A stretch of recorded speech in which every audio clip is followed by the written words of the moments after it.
موت، زندگی، بیماریاں، خوشیاں، یہ سب ہماری لائف کا حصہ ہیں. ان کو بہت زیادہ ویلیو نہیں دینی چاہیے. زندگی کی پوری کوشش کرنی چاہیے کہ ہم زندہ رہیں، اللہ کی بہت بڑی نعمت ہے، لیکن تیار ہر وقت موت کے لیے رہنا چاہیے. انسان کسی بھی ٹائم، کوئی بھی کبھی بھی مر سکتا ہے. بس یہ اپنے بارے میں بھی عقیدہ رکھ کے بیٹھ جائیں. جب قبرستان سے گزرے نا تو تھوڑی دیر ٹھہر جایا کریں وہاں پہ، مردوں کو دیکھیں، اندھیروں کو دیکھیں. قبرستان رات میں جانے میں زیادہ عبرت ہوتی ہے. کل ایک صاحب کہنے لگے میں قبرستان سے گزر رہا تھا رات کو، مجھے تو بڑا خوف آیا. میں نے کہا یہ تو کچھ بھی نہیں ہے بھائی، یہ اندر کی جو پوزیشن ہے نا وہ اس سے بولو بھائی، اوپر جو تمہیں خوف آ رہا ہے تو کچھ بھی نہیں ہے. اصل تو پروگرام کہاں ہو رہا ہے؟ جو ڈرونے ہو رہے ہیں نا پروگرام، وہ اندر ہو رہے ہیں. اور جو قبر کھول کے دیکھو نا تو اس میں کہہ رہے تھے، ہاں وہ مجھے کہہ رہے تھے کہ مجھے ایک ہڈی نظر آئی اتنی بڑی، گھٹنے کی، ٹانگ کی، ایک انسان کی نا قبرستان میں، یہی والا. تو وہ کہنے لگے یار یہ ہڈی نا پوری اس کی، یہ گھٹنے سے لے کے نیچے تک. تو میں نے اور ڈرا دیا. رمضان تھا، ہم نے کہا بھی تھوڑا سا خوف کا ہے، ہم نے اور ڈرا دیا اس کو. ہم نے کہا دیکھ لو یہ آدمی صبح صبح نہا دھو کے کوٹ ٹائی لگا کے آفس جایا کرتا ہوگا. اب مجھے کیا پتا کوئی رکشے والا تھا، ٹیکسی والا تھا، یا کوئی بہت بڑا آفیسر تھا. لیکن آفیسروں کا بھی حال بہرحال ہوتا تو یہی ہے نا. تو میں نے کہا یہ صبح صبح نہا دھو کے کوٹ ٹائی میں پرفیوم لگا کے اپنی لینڈ کروزر میں بیٹھ کے جاتا ہوگا. اور اب کیا حال ہوا ہے، اس کی ہڈی نکال کے لوگ دکھا رہے ہیں کہ یہ قبرستان سے کیا نکلی ہے. وہ ہے بھائی، بولو بھائی، ہڈی. کل ہمارا بھی یہی حال ہوگا. اور یہ تو ابھی اچھی کنڈیشن میں ہے، ہڈی سے پہلے کیا حال تھا جب لاش میں کیڑے پڑتے ہیں اور سڑتی ہے لاش اور پھولتی ہے اور پھٹتی ہے. 2 منٹ میں انسان کی اوقات پتہ چل جاتی ہے. یہ ہے کیا، یہ فن خان بنا پھر رہا تھا. اور اب کیسے دفناتے ہیں نا لوگ، کہ بدبو نہ آ جائے لاش میں، اس کو دفناؤ جلدی، مٹی ڈالو اس کے اوپر. تھوڑے دن تک اس کی حفاظت ہوتی ہے قبر کی، اس کے بعد بھول جاتے ہیں. اور گورکن اس کا ایسا فائدہ اٹھاتا ہے ایک ایک قبر میں. یہ تو قیامت کے دن جب پاپوش کے قبرستان سے اور یہ محمد شاہ کے قبرستان سے جب مردے اٹھیں گے تو پتہ چلے گا کہ آدھی آبادی تو ایک ہی قبرستان سے اٹھ رہی ہے. ایک ایک قبر سے 25 لوگ نکل رہے ہیں. ایک ایک قبر میں جو ہے نا گورکن کئی مردوں کو ڈال رہا ہے. وہ بھی پریشان ہے کہ یار اتنے مردے کدھر ٹھکانے لگاؤں میں. تو یہ حال ہے انسان کا. ہڈیاں نکل رہی ہیں، لاش، کسی کے کوئی انگلی نکل آئے گی اندر سے، کیسا حال ہوتا ہے. اور یہ غنیمت ہے. لیکن اس قبر کے اندر ایک برزخ کی قبر ہے. جیسے جب آپ سوتے ہو، آرام کرتے ہو، ایک آپ کی وہ کنڈیشن ہوتی ہے جو آپ بستر پہ لیٹے ہوئے ہو، ایک وہ کیفیت ہوتی ہے جو آپ پر سونے کی حالت میں گزر رہی ہوتی ہے. وہ کیفیت زیادہ عجیب ہے اس کیفیت سے جو آپ کو نظر آ رہی ہے. قرآن کہتا ہے فرعون کی ایک لاش وہ ہے جو تمہیں عجائب گھر میں نظر آ رہی ہے، وہ بھی عبرت کی بات ہے. لیکن ایک عالم برزخ میں فرعون پہ جو گزر رہی ہے نا، وہ چیز تمہیں نظر نہیں آ رہی، وہ اس سے بہت زیادہ خطرناک ہے. النار یعرضون علیہا غدوا وعشیا، وہ آگ ہے جس پر فرعون کو صبح اور شام جلایا جاتا ہے. وہ جلنے والا منظر مجھے اور آپ کو نظر نہیں آ رہا، وہ اس سے زیادہ ڈینجرس ہے. تو برزخ کی بھی ایک حیات ہے، برزخ کی بھی ایک زندگی ہے. قبرستان کے نیچے آگ بھی ہے اور اللہ نے جنت کے باغات بھی رکھے ہیں اس میں. جو مردے کے اوپر جو کیفیات گزر رہی ہوتی ہیں وہ اس سے زیادہ خطرناک ہے. ایک روایت میں آتا ہے آپ صلی اللہ علیہ وسلم نے فرمایا اگر تم قبر کے اندر کے حالات کو دیکھ لو تو مردوں کو دفنانا چھوڑ دو، یہ حال ہو جائے. تو دنیا کے بارے میں یہ تصور بٹھانا کہ یہ مسافر خانہ ہے، یہ دل لگانے کی جگہ نہیں ہے، یہ کھوپڑی میں بیٹھے گی یہ بات دو کام کرنے سے، ورنہ یہ بات کھوپڑی میں بیٹھے گی نہیں۔ ایک تو روزانہ سوچنا چاہیے اور موت کا تذکرہ بار بار کرنا چاہیے، قبرستان بار بار جانا چاہیے۔ اس عمل سے انسان کو یہ احساس ہوتا ہے کہ میں دنیا میں رہنے کے لیے نہیں آیا۔ نبی صلی اللہ علیہ وسلم نے فرمایا کنت نہیتکم عن زیارت القبور فزورها فإنها تذکر الآخرہ، میں نے تمہیں قبرستان کی زیارت سے منع کیا تھا۔ لوگ پہلے بدعتیں کرتے تھے، وہاں شرک ہوتا تھا، فرمایا اب تمہیں اجازت دے رہا ہوں اس لیے کہ قبرستان جانے سے آخرت کی یاد تازہ ہوتی ہے، احساس ہوتا ہے کہ کل ہم نے بھی لیٹنا ہے یہاں پہ۔ دوسرا کام جس سے دنیا کی محبت کم ہوتی ہے وہ ہے اللہ کی راہ میں مال خرچ کرنا، خرچ کرنے کا جذبہ پیدا کرنا چاہیے۔ الذین ينفقون اموالهم ابتغاء مرضات اللہ وتثبیتا من انفسہم، سورہ آل عمران میں اللہ کا نے ارشاد فرمایا کہ نیک بندے اللہ کی راہ میں مال خرچ کرتے ہیں دو کاموں کی وجہ سے، ایک اللہ کو راضی کرنے کے لیے، وتثبیتا من انفسہم، اور ایک اپنے آپ کو دین پر مضبوط کرنے کے لیے، اپنے دل سے دنیا کی دولت کی محبت نکالنے کے لیے۔ یہ جو نوٹ ہوتے ہیں نا، نوٹ کڑک کڑک، پہلے زمانے میں صوفیاء کرام اپنے مریدوں کے دل سے دنیا کی محبت نکالنے کے لیے ان سے نوٹوں کو جلوایا کرتے تھے۔ اب آپ نہ جلائیں، یہ ٹھیک عمل نہیں ہے، پہلے ایسا علاج ہوتا تھا۔ جی جلائیں گے بھی نہیں صحیح ہے۔ تو وہ ایسے جلواتے تھے، ہمارے حضرت پورا وہ بتایا کرتے تھے نا کہ جیسے 5000 کا کڑک نوٹ لیا، اب جان اٹکی ہوئی ہے نا اس 5000 کے نوٹ میں، تو ادھر سے آگ لگائی نا کنارے سے، آہستہ آہستہ، ایک دم سے نہیں جلا دیا، آہستہ آہستہ جل رہا ہے، اور اس کو جلتے ہوا دیکھیں تو وہ ادھر جلے گا، ادھر اندر سے کیا جلے گا؟ دل۔ تو جب دل اندر سے جلے گا نا تو جلنے سے جراثیم آپ کو پتہ ہے کیا ہو جاتے ہیں؟ ختم۔ تو دل کے اندر جتنے وہ نوٹوں کی محبت کے جراثیم تھے اور محبت کے جو گٹر ابل رہے تھے وہ آہستہ آہستہ ختم۔ یہ کام آپ نہ کریں، یہ جائز بھی نہیں ہے، لیکن پہلے بعض صوفیہ کرام یہ کروایا کرتے تھے تاکہ اس کے وہ پہلے پتہ ہے کیسے اصلاح ہوتی تھی، مرید کو دیکھتے تھے اس کمبخت کی بیماری ہے کیا، شیخ ٹریس کرتا، آبزرو کرتا تھا کہ اس میں مسئلہ ہے کیا۔ وہ کہتے تھے یہ نماز تو پڑھتا ہے، یہ جناب رشتہ داروں سے بھی اچھا سلوک کرتا ہے، سب کچھ ٹھیک ہے، لیکن اس کے اندر فالٹ یہ کہ یہ نوٹوں سے بہت زیادہ محبت کر کے بیٹھا ہوا ہے، اس کو پیسوں کا نقصان برداشت نہیں ہوتا۔ پھر شیخ اور مرشد یہ کرتے تھے اس کے دل سے پیسے کی محبت نکلواؤ۔ اب تو بہت سے شیخ، سب نہیں، اچھے تو ہر جگہ ہیں، بہت سے شیخوں کے دل میں جتنی پیسوں کی محبت ہوتی اتنی تو مریدوں کے دل میں نہیں ہوتی۔ وہ شیخ اپنے مرید کی جیب پہ نظر رکھ کے بیٹھا ہوتا ہے، کمبخت نے 6 سال ہو گئے آج تک ہدیے کے نام پہ 1 روپیہ بھی نہیں دیا ہے۔ آج خرچ کرنے کے جو فضائل بیان کیے جاتے ہیں اس کا مطلب ہوتا ہے مجھے دو، صحیح ہے نا؟ کیا مطلب ہوتا ہے؟ جب بڑا بھائی چھوٹے کو سمجھا رہا ہو یا چھوٹے بڑا کو سمجھا رہا ہو کہ اسلام میں خرچ کرنے کی بہت فضیلت ہے، تو اس کا مطلب ہے مجھے پیسے دو۔ اس کا مطلب کیا ہوتا ہے؟ مجھے پیسے دو۔ بیوی شوہر کو جب سمجھا رہی ہوتی ہے کہ انسان کو سخی ہونا چاہیے، کھلا ہاتھ ہونا چاہیے، اس کا مطلب پیسے نکالو۔ شوہر بیوی کو جب سمجھا رہا ہو قناعت اسلام میں بہت زبردست چیز ہے، اتنا مت ہاتھ پھیلاؤ کہ کل قرضہ لو، اس کا مطلب ہوتا ہے مجھ سے پیسے مت مانگو، 5 روپے بھی نہیں دوں گا میں تمہیں۔ تبھی تو نصیحت کا اثر نہیں ہوتا نا، کیا خیال ہے بھائی؟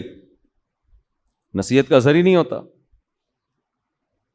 اپنے لیے سخاوت ہونی چاہیے، دوسرے کے لیے قناعت ہونی چاہیے۔ ہمارے ہاں معاملہ کیا چل رہا ہے؟ الٹا۔ تو قرآن کہتا ہے کہ ہمارے نیک بندے اللہ کی راہ میں مال خرچ کرتے رہتے ہیں تثبیتا من انفسہم، اپنے نفس کی اصلاح کے لیے، اپنے دل سے دولت کی محبت نکالنے کے لیے. اپنے اوپر بھی خرچ کریں، اپنے رشتہ داروں پہ بھی. سب سے پہلا حق کس کا ہے؟ رشتہ داروں کا. آج اپنے اوپر خرچ کرنے کے لیے تیار نہیں ہے. حیرت اس پر ہوتی ہے، کنجوسی کی انتہا ہے یا نہیں ہے؟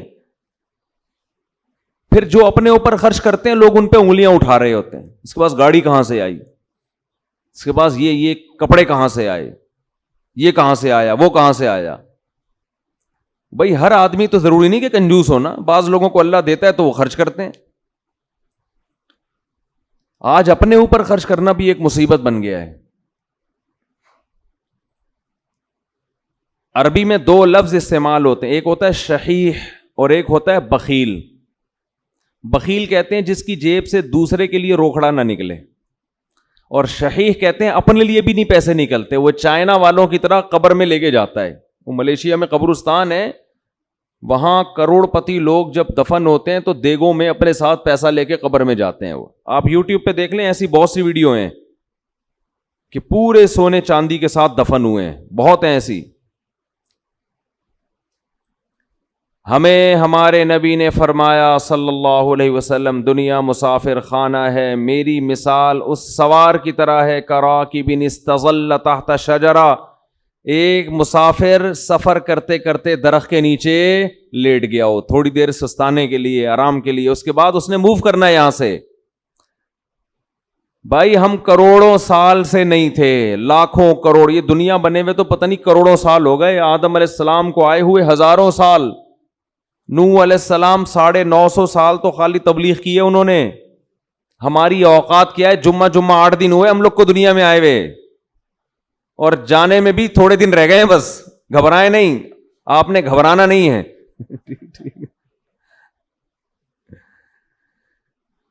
تو یہ میں آپ کو ڈرانے کے لیے یہ باتیں نہیں کر رہا کہ آپ کہیں یار جمعہ 8 دن نہیں اور 4 دن رہ گئے جانے میں. یہ حقیقت ہے. تو موت سے ڈرنے کا فائدہ نہیں ہے، موت سے دوستی لگانے کا فائدہ ہے. دیکھو جس ڈاکو نے پیچھا کرنا ہی ہو، آپ کسی محلے میں رہتے ہیں، آپ کو پتا چل گیا یہاں ایک بندہ میرے پیچھے پڑا ہوا ہے، میری ہاتھ دھو کے مارے گا وہ مجھے یا مجھے پکڑے گا، تو آپ محلہ تبدیل کر لو گے. کیا خیال ہے کہ بھائی اس دہشت گرد کو تو محلے سے نکالا نہیں جا سکتا، خود ہی محلہ تبدیل کر لو. جیسے ہی آپ نے محلہ تبدیل کیا وہ دوسرے محلے میں پہنچ گیا،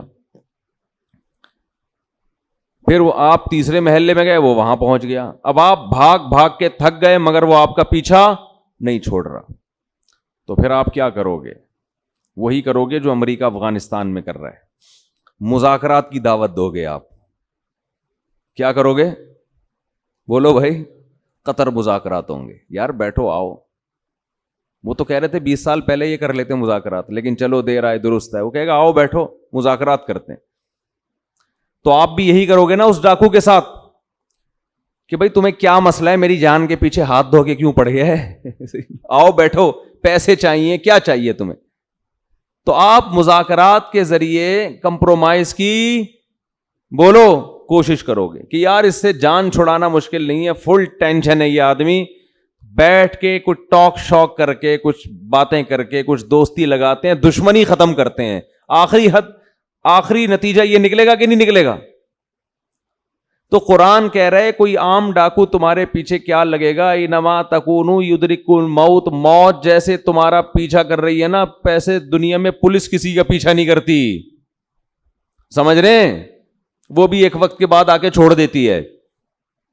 موت ایسا پیچھا کر رہی ہے، یدرککم الموت، قرآن کہتے ہیں موت ایسے پکڑے گی تمہیں، آ کے ادراک کرے گی تمہارا.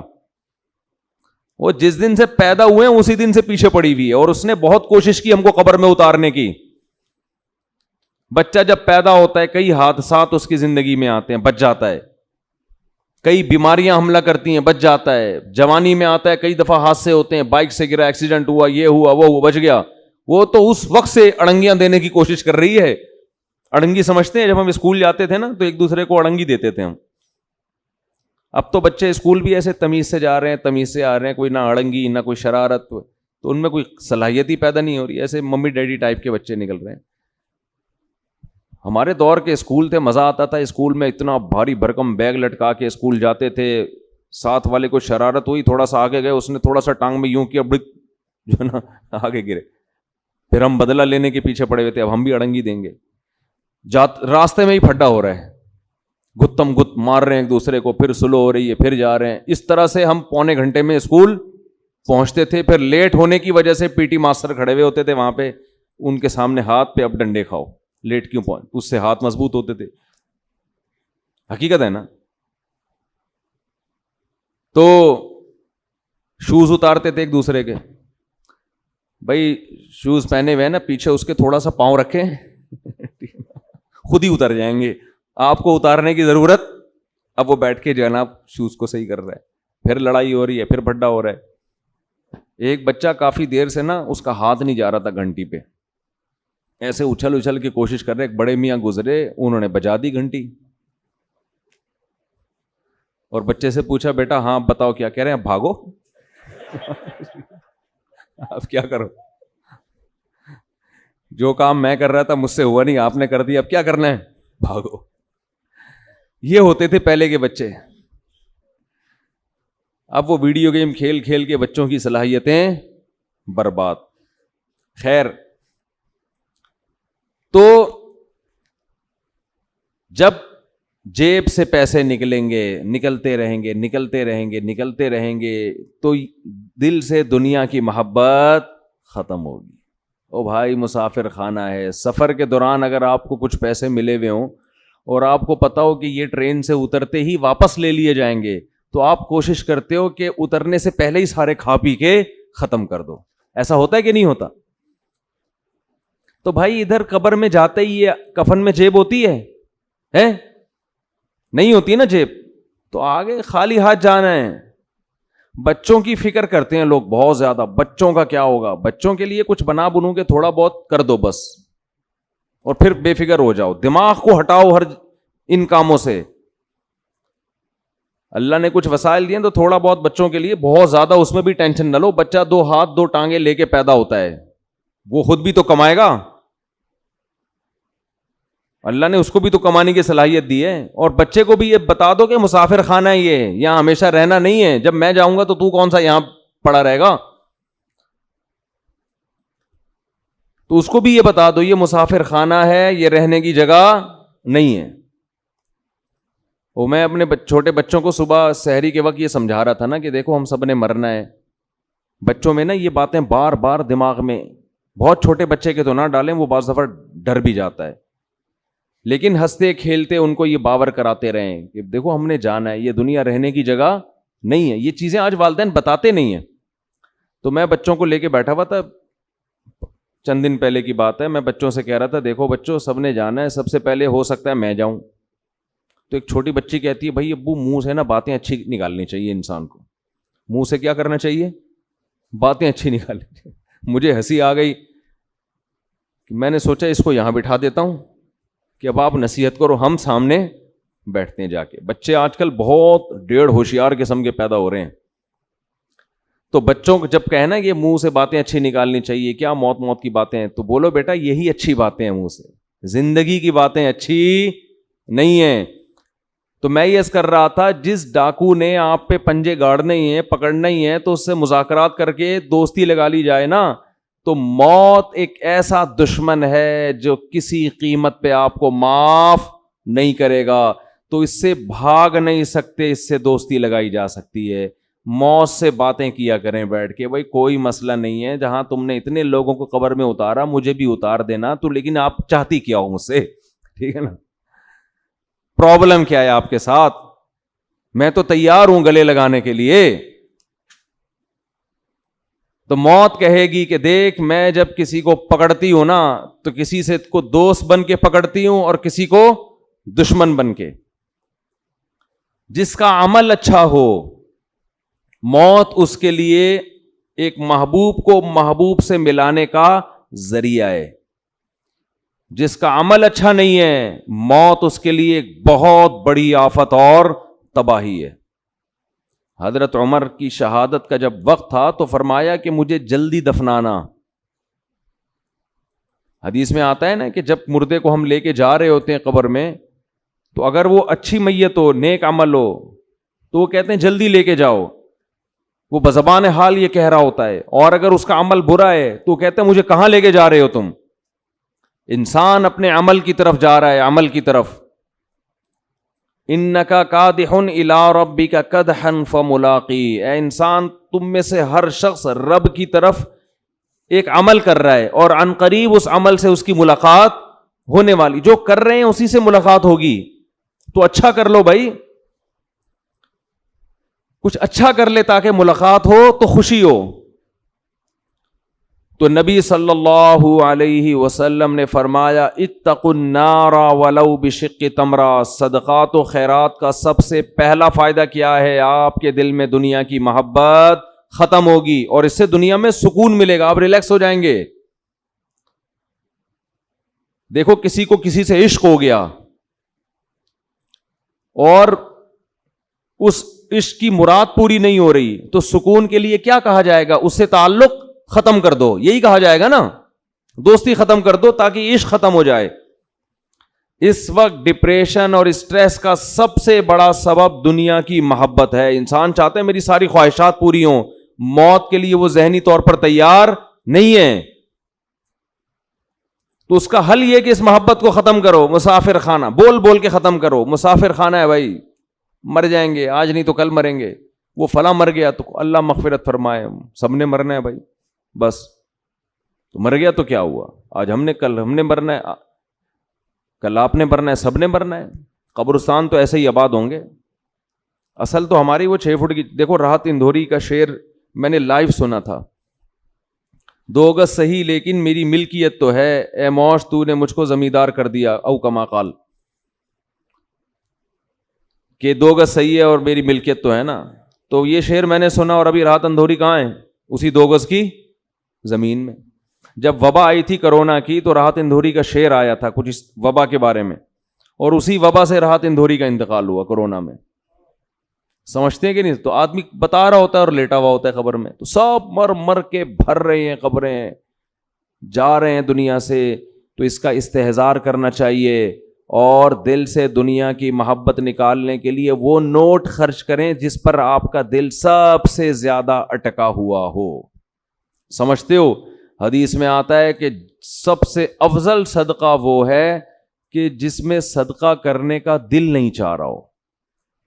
بات آ رہی ہے سمجھ میں؟ صدقہ کرنے کا, بولو بھائی, دل نہیں چاہ رہا ہو, وہ نکالو جیب سے. اور صحابہ یہ بھی پوچھتے تھے کہ کہاں خرچ کریں.